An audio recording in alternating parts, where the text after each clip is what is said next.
have always been a skeptic when it comes to the supernatural. I never thought there were spirits or afterlife or anything like that. But I've started questioning my beliefs. All because of a recent experience that I had at my part-time job. As a high school student, I don't have much opportunity to work, which is why when my neighbors offered me a chance to become their babysitter, I got really excited. I'd been working for them for almost a year when they recommended my services to a lady they knew. She turned out to be a single mom that lived on the other side of town. I'd never talked to her, but I've seen her many times. We live in a very small town, and she seemed nice and totally normal. She worked as a nurse and wanted me to babysit her 6-year-old son several times a week when she had night shifts. It was summer, so I had a lot of free time and gladly agreed. My parents also didn't mind. Several days later, I went over to meet the kid. His name was Luke, and he seemed very shy. He didn't talk to me at all. He just stood on the other side of the room, watching his mother and me discuss all the details. I didn't think much of it. I mean, kids can act kinda weird around strangers, especially if they are shy. Before leaving, I approached him, smiled, and told him, "It was very nice meeting you, Luke." He didn't reply. He just stood there, completely motionless, and not a single muscle on his face moved. "Well," I continued, "I'm gonna see you soon, and we're gonna have a lot of fun together." He just looked past me and pointed somewhere behind my back. I turned around and saw that the door to their backyard was open, and past their yard I noticed a small cemetery. I decided Luke meant we could play in the yard. Well, little did I know.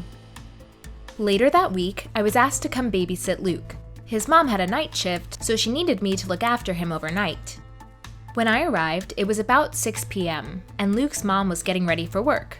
She gave me all the necessary instructions, showed me everything, and left the two of us alone. I couldn't help but notice that during all that time, Luke seemed to completely ignore both me and his mom. He was sitting on the couch, motionless with his eyes opened, but completely still and empty. He was sitting in front of the TV with a Disney show turned on, but I don't know. I could swear that he wasn't actually watching. He didn't react to anything happening on the screen like other kids. His pupils didn't even move. That wasn't normal. I sat next to him for a while, trying to figure out what to do. After a while, I decided to break the silence, which started to get on my nerves. "So, Luke, do you like cartoons?" "No," he quietly replied. "Well, maybe you want to do something else then?" No reply. "Like, maybe we can play a game or go for a walk." I kept going. He slowly turned his head towards me. "Yeah, let's go for a walk," he said in a calm and collected manner that was absolutely uncommon for a kid of his age. His behavior was giving me the chills, but I tried to keep my cool. I smiled at him. "All right, then let's go." We stood up and helped him put on a light coat. It was kind of chilly in the evening, and I didn't want him to get cold. Then I opened the front door. Before taking another step, he looked at me very seriously and asked, "Can I choose where we're gonna go?" "Sure thing," I answered, happy to at least get some sort of reaction from this weird boy. I totally should have guessed that this creepy child would make me go to an actual cemetery.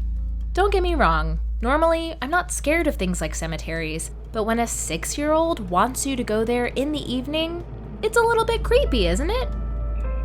He walked slowly and calmly, like an adult would do, and from time to time, he would stop near a certain grave, close his eyes, and deeply inhale. And when I asked him what he was doing, he looked at me with a weird smile and said a phrase that is still burned into my brain. "I pray on the souls of the sinful ones." I chuckled nervously, thinking that this kid must be joking, but instead of laughing it off, he just walked to the next grave. Not knowing what to do, I just followed him. After doing this with several other graves, he looked at me. "Thank you for bringing me here. I feel so much better. We can go home now." Without even waiting for me to respond, he walked back toward the house. I followed, hoping that this would be the end of his weird behavior. At home, I gave Luke his bedtime snack as his mother told me, put him to bed, and read him a story. It felt as if everything was back to normal. Even though he was still a lot more quiet and serious than a normal kid would be, at least he didn't say or do anything creepy. So I let my guard down. I went downstairs and turned on the TV. I still didn't want to go to sleep in that house, even though Luke's mom told me that I was more than welcome to use the guest bedroom. So I started watching some really boring reality shows until I accidentally fell asleep on the couch. I woke up from a sudden but strong headache. It kind of felt like someone put a long, sharp spike through my head. I sat up on the couch, pressing my temples as if I could somehow send the pain away, when I saw Luke. He was standing near the couch with his eyes closed and his face calm, just like he did in the cemetery near those graves. I gasped, "Luke, what are you doing?" He didn't react, keeping on doing his thing. The pain was getting stronger and I felt panic fill my body. I barely remember how I got off the couch and ran outside. I shut the door and leaned on it, preventing it from being opened. My heart was racing. Luke was pounding on the door with a force that was a lot stronger than you would expect from a 6-year-old boy.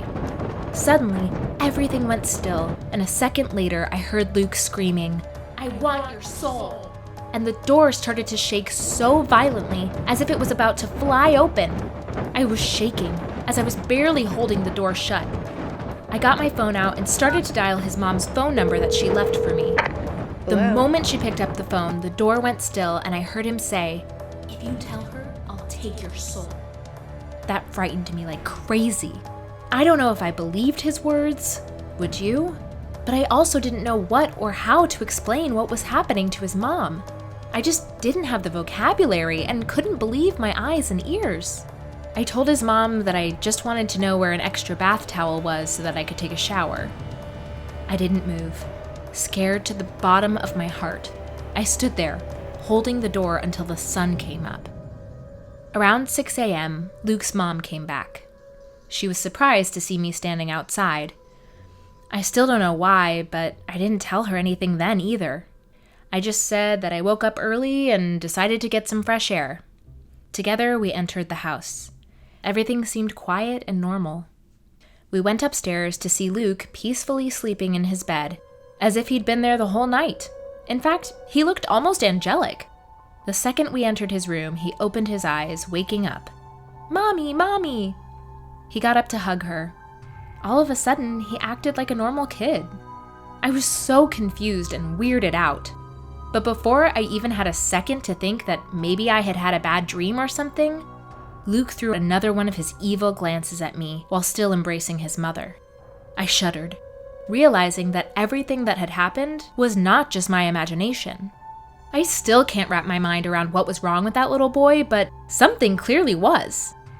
I never agreed to babysit Luke again, even though his mom offered to double my fee. I just couldn't imagine spending another night in that house with that creepy kid. I would still occasionally run into Luke with his mother, and every time I couldn't help the blood from freezing in my veins whenever that kid would look my way. What would you do if you were me? Should I tell anybody? Would anybody believe me? "I want your soul!"